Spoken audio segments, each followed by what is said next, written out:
Now I am going to start question number first now. Question number first is given here. There is a thin lens.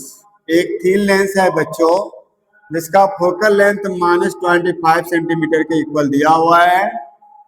Question आपसे पूछा जा रहा है कि थीन lens का power किसके इक्वल है और आपको नेचर ऑफ द लेंस बताना है कि ये कनकेव लेंस होगा कि कन्वेक्स लेंस होगा। तो हम लोग इस क्वेश्चन को सॉल्व करने जा रहे हैं। तो हम लोग गिवन करके क्या लिख सकते हैं बच्चों? हम लोग गिवन करके यहाँ लिख सकते हैं, हम लोग मान लेते हैं कि स्मॉल एफ क्या है? स्मॉल एफ आपका focal length of a lens है और ये किसके इक्वल दिया हुआ है? तो ये आपके -25 सेंटीमीटर के इक्वल दिया हुआ है बच्चों। मैंने आपको बताया था कि जब भी हमें पावर फाइंड करना होता है और फोकल लेंथ अगर सेंटीमीटर में दिया हुआ है बच्चों, तो हम लोग यहाँ एक फॉर्मूला यूज कर सकते हैं। पावर बराबर हम लोग क्या लिख सकते हैं? पावर ऑफ ए लेंस बराबर 100 divided by focal length in centimetre.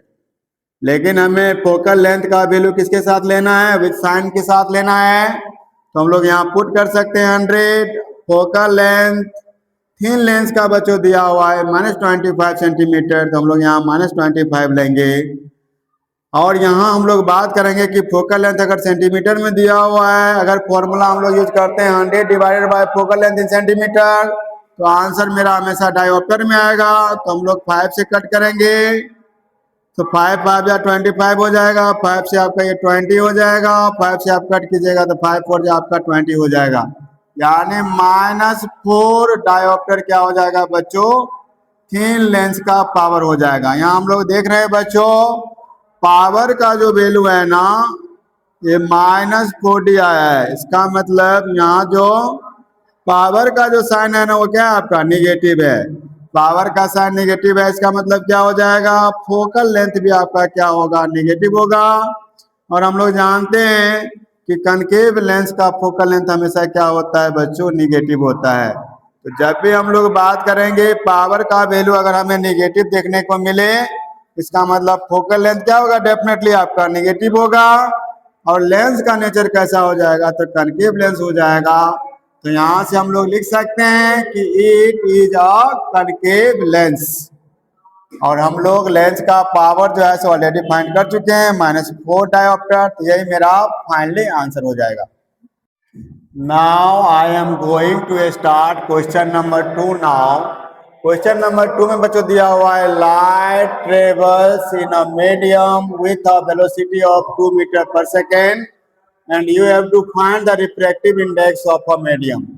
यहाँ बच्चों में दो इंफॉर्मेशन को याद रखना होता है।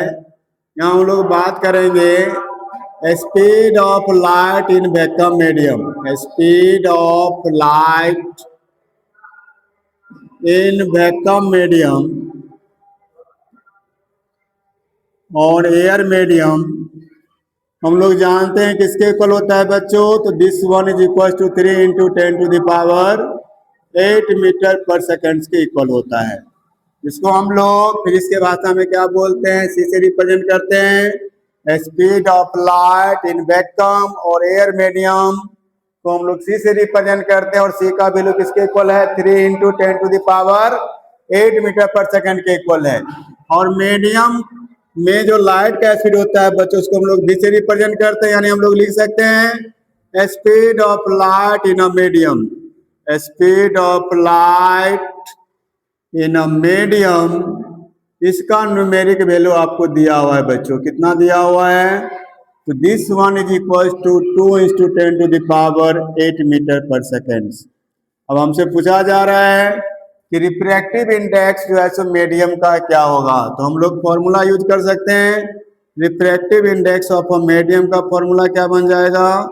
Refractive index of a medium equals to, हम लोग लिखेंगे speed of light in vacuum. Speed of light in vacuum और एयर मीडियम डिवाइडेड बाय हम लोग क्या लिखेंगे? Speed of light in a medium. क्या लिखेंगे? Speed of light in a medium. अब यहाँ से वैल्यू को पुट कर दिया जाए तो रिफ्रैक्टिव इंडेक्स मीडियम का आ जाएगा। Speed of light in vacuum कितना होता है बच्चों? 3 into 10⁸ metre per second. Speed of light in a medium question में दिया हुआ है, किसके इक्वल है? 2 इंटू 10⁸ मीटर पर सेकेंड के इक्वल है। मीटर पर सेकेंड से मीटर पर सेकेंड कैंसिल हो जाएगा, 10⁸ से 10⁸ कैंसिल हो जाएगा। 3/2 दैट मीन्स 1.5 क्या होगा? मीडियम का रिफ्रैक्टिव इंडेक्स होगा। This one is your right answer. Now I am going to start question number 3। Question number 3 में बच्चों आपको two thin lenses, there are two thin lenses of focal length +10 centimetre and -5 centimetre are kept in contact. यहाँ हम लोग बच्चों मान लेते हैं पहला जो लेंस है ना उसका फोकल लेंथ हम लोग f1 के बराबर मान लेते हैं। गिवन करके हम लोग लिख सकते हैं f1 मेरा क्या है? Focal length of first lens है जो किसके इक्वल है बच्चों? ये सेंटीमीटर में दिया हुआ है, +10 सेंटीमीटर। दूसरा जो लेंस है ना उसका फोकल लेंथ हम लोग -5 सेंटीमीटर दिया हुआ है, इसको हम लोग f2 से रिलेट कर लेते हैं। दैट मीन्स f2 का वैल्यू किसके इक्वल हो जाएगा? -5 सेंटीमीटर के इक्वल हो जाएगा। यहाँ बच्चों में क्या करना है? सबसे पहले फोकल लेंथ हमें फाइंड करना है कॉम्बिनेशन लेंस का, साथ में हमें पावर भी क्या करना है? कॉम्बिनेशन लेंस का फाइंड करना है। तो हम लोग मान लेते हैं लेट f क्या है मेरा? f be the focal length of a combination of lenses है। Let f be the focal length of combination of lenses. Combination of lenses का जो फोकल लेंथ है वो बच्चे हम लोग किसके इक्विवेलेंट मान रहे हैं? तो f के इक्विवेलेंट मान रहे हैं। दैट मीन्स इसी f का वैल्यू हमें फाइंड करना होगा। अब फाइनली हम लोग p को जो है सो मान रहे हैं क्या? Power of the combination of lenses. Power of combination of lenses.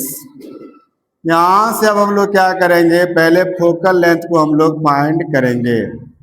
Focal length को जब हमें फाइंड करना होगा डायरेक्टली तो हम लोग फॉर्मूला यूज करेंगे। वी नो डैट 1/f बराबर कितना हो जाएगा? 1/f1 + 1/f2। f1 का वैल्यू भी साइन पुट करेंगे, सेंटीमीटर में दिया हुआ आपका +10, यहाँ 10 ले लिए, +1 ये भी आपका सेंटीमीटर में दिया हुआ है, -5। तो हम लोग 1/f बराबर क्या लिख सकते हैं बच्चों? 1/10 -1/5। यहाँ बच्चों हम लोग देख रहे हैं कि 10 क्या हो जाएगा? एलसीएम हो जाएगा। तो 1 माइनस कितना हो जाएगा? 5 2 जा 10, यानी कितना आ जाएगा बच्चों? -1/10 आ जाएगा। डेट मीन्स 1/f का वैल्यू किसके इक्वल है बच्चों? -1/10 के इक्वल है। हम लोग f को रेसिप्रोकल करेंगे तो हमें इसको भी रेसिप्रोकल करना होगा। डेट मीन्स फाइनली हमें f का वैल्यू कितना आएगा? तो -10 सेंटीमीटर आएगा। ये मेरा क्या है बच्चों? कॉम्बिनेशन लेंस का क्या है? फोकल लेंथ है। और हमें पावर निकालना है। पावर जब निकालना होता है तो मैंने आपको बताया है कि फोकल लेंथ अगर सेंटीमीटर में दिया हुआ है तो आप फॉर्मूला यूज करेंगे 100 divided by focal length in centimetre. तो आंसर किस में आएगा बच्चों? डायोप्टर में आएगा। लेकिन फोकल लेंथ हम लोग क्या लेंगे बच्चों? साइन के साथ लेंगे। तो 100 डिवाइडेड बाय कितना हो जाएगा? -10, यानी पावर का जो वैल्यू आएगा वो -10 डायोप्टर के इक्वल आएगा। तो पावर ऑफ ए कॉम्बिनेशन का वैल्यू कितना हो जाएगा बच्चों? -10 डे। और फोकल लेंथ कितना हो जाएगा कॉम्बिनेशन लेंस का बच्चों? तो ये -10 सेंटीमीटर हो जाएगा। तो यही दोनों मेरा राइट आंसर हो जाएगा। Let us start the question number 4 now. Question number 4 में बच्चों वाटर का रिफ्रैक्टिव इंडेक्स एयर के रेस्पेक्ट में दिया हुआ है 4/3। इसका मतलब हम लोग लिख सकते हैं यहाँ गिवन करके, we can write here refractive index को हम लोग एन से रिप्रेजेंट करते हैं। Refractive index of water with respect to air. इसका वैल्यू आपको बच्चों किसके इक्वल दिया हुआ है? तो this one is equal to 4/3, यानी वाटर का रिफ्रैक्टिव इंडेक्स एयर के रेस्पेक्ट में दिया हुआ है फिर बोला जा रहा है and for glass with respect to air, glass का रिफ्रैक्टिव इंडेक्स दिया हुआ है बच्चों किसके रेस्पेक्ट में, एयर के रेस्पेक्ट में। किसके इक्वल है बच्चों, यह आपका 3/2 के इक्वल है। यहाँ सबसे पहले आपको बच्चों ये सीखना है कि क्वेश्चन पूछा जा रहा है what is the refractive index of glass, refractive index of glass with respect to water, ये हमें क्या करना है, यहाँ फाइंड करना है। सबसे पहले हम लोग देखेंगे बच्चों यहाँ कितने मीडियम के बारे में बात हो रहा है, 3 मीडियम के बारे में बात हो रहा है। एक मीडियम मेरा वाटर मीडियम है बच्चों, एक मीडियम मेरा एयर मीडियम है, और एक मीडियम मेरा क्या है, ग्लास मीडियम है। तो नंबर ऑफ मीडियम्स यहाँ कितने हैं बच्चों, 3 है। लेकिन हम लोग किसी भी मीडियम का रिफ्रैक्टिव इंडेक्स किसी दूसरे मीडियम के रेस्पेक्ट में ही फाइंड करते हैं। तो यहाँ हम लोग को पहले क्वेश्चन क्या दिया हुआ है, refractive index of glass with respect to water find करना है। तो हम लोग क्या करेंगे, लिखेंगे यहाँ refractive index of glass with respect to water. चलो हम लोग इस n को क्या करेंगे, 2 n के प्रोडक्ट के फॉर्म में लेंगे। पहला n हो गया आपका, दूसरा n हो गया। अब यहाँ हम लोग 2 ब्लैंक को जनरेट कर लेंगे, यहाँ भी एक ब्लैंक है, यहाँ भी एक ब्लैंक है।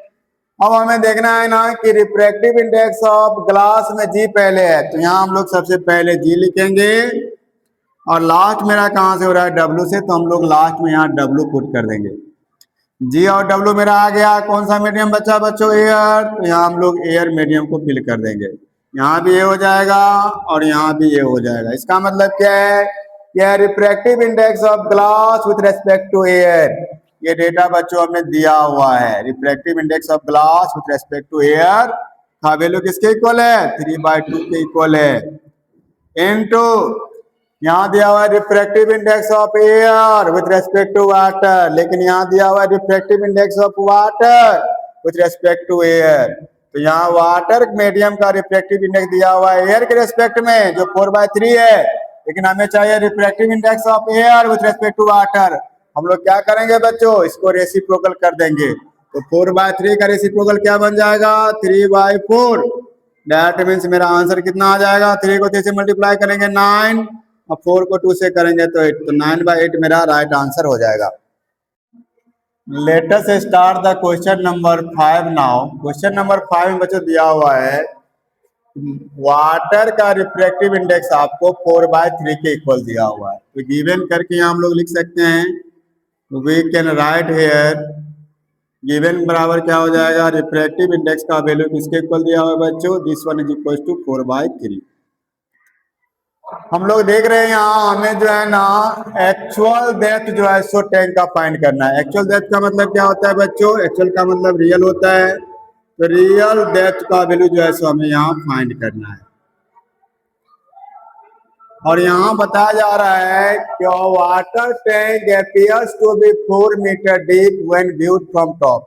तो हम लोग टॉप से जब देखते हैं वाटर टैंक को तो हमें 4 मीटर जो है सो ये क्या होता है, डीप हमें लगता है। इसका मतलब क्या है, एपरेंट डेप्थ के बराबर दिया हुआ है।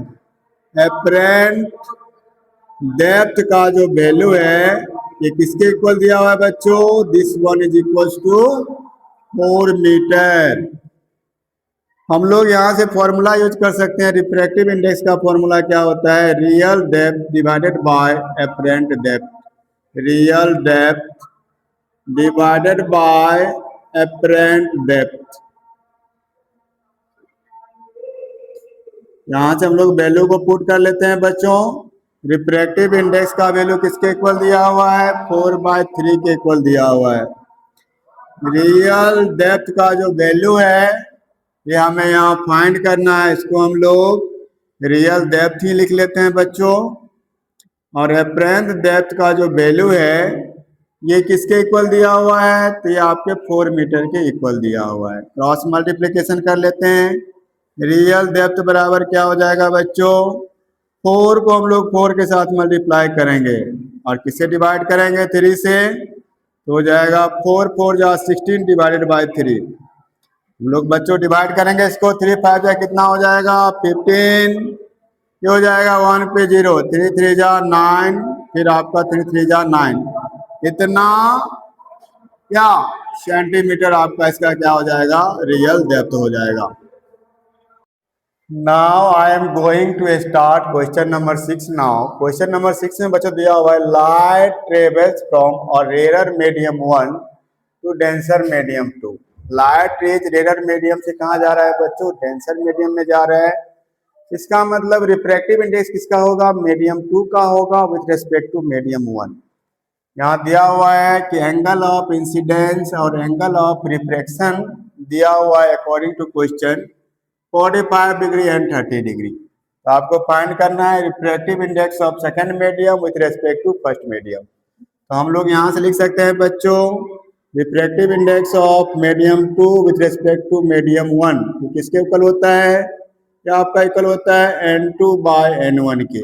और आपने पढ़ा है कि मेरा क्या है रिफ्रैक्टिव इंडेक्स है फॉर मीडियम का जो किसके इक्वल होता है, ratio of sine of angle of incidence to the sine of angle of reflection. यानी इसी को हम लोग क्या बोलते हैं बच्चों, स्नेल्स लॉ बोलते हैं। तो यहाँ से हम लोग क्या कर सकते हैं, refractive index of second medium with respect to first medium का वैल्यू फाइंड कर सकते हैं। n21 बराबर क्या हो जाएगा, sine I by sine R, sine of angle of incidence by sine of angle of reflection.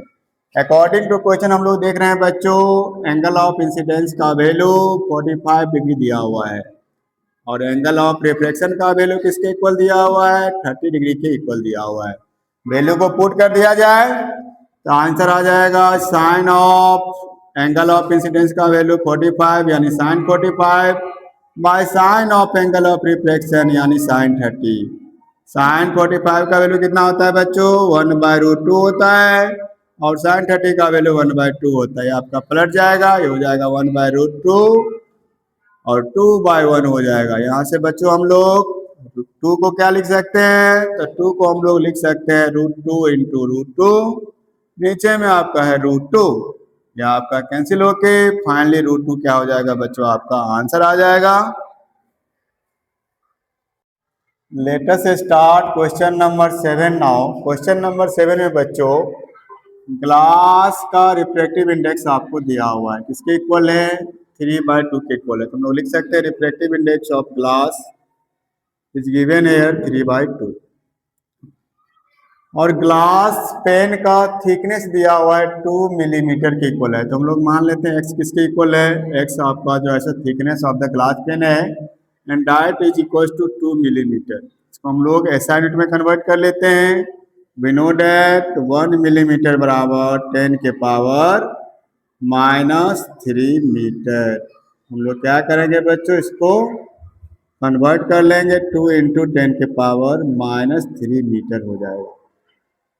यहाँ से हमसे पूछा जा रहा है कि टाइम का वैल्यू हमसे पूछा जा रहा है। तो हम लोग refractive index of a glass का फॉर्मूला लगा सकते हैं। Refractive index of a glass का फॉर्मूला क्या हो जाएगा, speed of light in vacuum by speed of light in glass medium. यहाँ से बच्चों हम लोग किसको सब्जेक्ट बनाएंगे, तो VG को हम लोग सब्जेक्ट बनाएंगे। ये हो जाएगा speed of light in vacuum by refractive index of medium glass. C का वैल्यू किसके इक्वल है बच्चों, 3 into 10⁸ metre per second. Refractive index का वैल्यू आपको 3/2 दिया हुआ है, हो जाएगा 3/2। आपका क्या हो जाएगा, 3 इंटू 10⁸। ये 2 आपका ऊपर जाएगा, 3 आपका नीचे आएगा, ये कैंसिल हो जाएगा। कितना बन जाएगा, 2 इंटू 10⁸ मीटर पर सेकेंड। ये क्या है, speed of light in glass medium है। हमें टाइम का वैल्यू चाहिए, तो हम लोग जानते हैं स्पीड का फॉर्मूला क्या होता है, तो डिस्टेंस बाय टाइम होता है। स्पीड का फॉर्मूला क्या होता है बच्चों, डिस्टेंस बाय टाइम होता है। क्या होता है बच्चों, स्पीड बराबर डिस्टेंस बाय टाइम होता है। तो हम लोग क्या करेंगे, यहाँ टाइम को सब्जेक्ट बना लेंगे बच्चों। तो टाइम बराबर क्या हो जाएगा, टाइम बराबर हो जाएगा डिस्टेंस डिवाइडेड बाय स्पीड। क्या हो जाएगा, डिस्टेंस डिवाइडेड बाय स्पीड।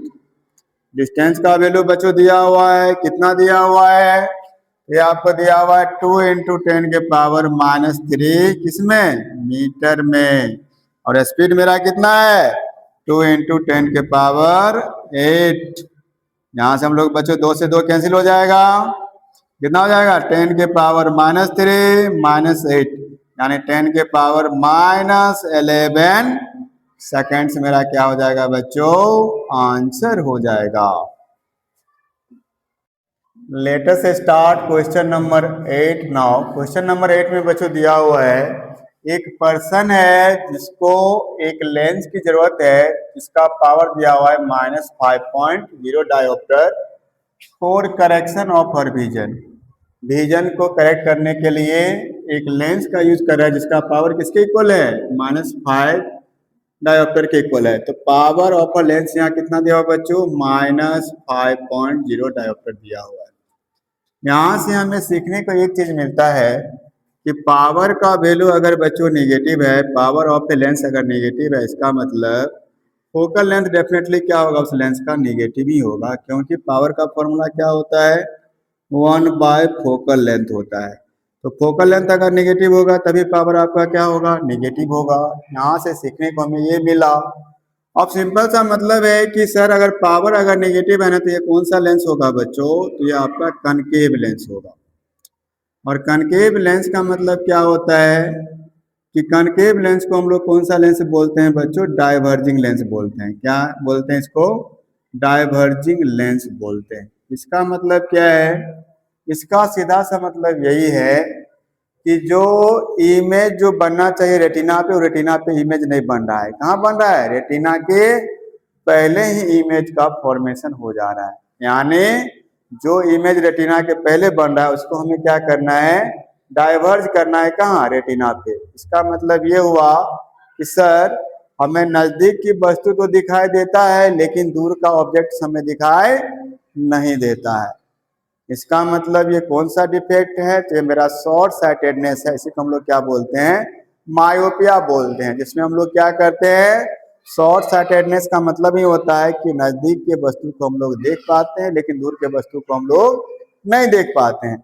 यानी सिंपल सा आंसर यही होगा कि what kind of defect is she suffering from, तो she is suffering from the myopia. क्योंकि लेंस कैसा है आपका, डाइवर्जिंग लेंस है, तो पहला का आंसर हो जाएगा she is suffering from, she is suffering from short sightedness बोलिए, या आप बोल सकते हैं नियर साइटेडनेस, जैसी को हम लोग क्या बोलते हैं, मायोपिया बोलते हैं। यानी जो हैं वो किससे सफर कर रहा है, मायोपिया से सफर कर रहा है।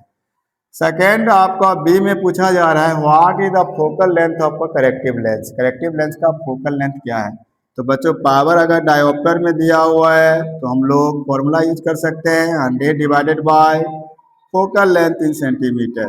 तो सेंटीमीटर में अगर फोकल लेंथ चाहिए आपको तो फोकल लेंथ इन सेंटीमीटर बराबर क्या हो जाएगा बच्चों 100 डिवाइडेड बाय आपका पावर हो जाएगा, पावर हम लोग किसके साथ लेंगे, विद साइन लेंगे, हो जाएगा 100 डिवाइडेड बाय -5 बराबर -20 सेंटीमीटर। क्या हो जाएगा इसका, क्या हो जाएगा बच्चों, फोकल लेंथ हो जाएगा। What is the nature of corrective lens, मैंने ये बताया था कि इसका फोकल लेंथ बच्चों क्या है आपका, नेगेटिव है। इसका मतलब ये कौन सा लेंस है, तो ये आपका कनकेव लेंस है, और कनकेव लेंस को हम लोग क्या बोलते हैं, डाइवर्जिंग लेंस भी बोलते हैं। तो मेरा आंसर हो जाएगा कनकेव लेंस, और इसी को हम लोग क्या बोलते हैं बच्चों, this one is also known as diverging lens हो जाएगा मेरा। तो यही मेरा राइट आंसर हो जाएगा।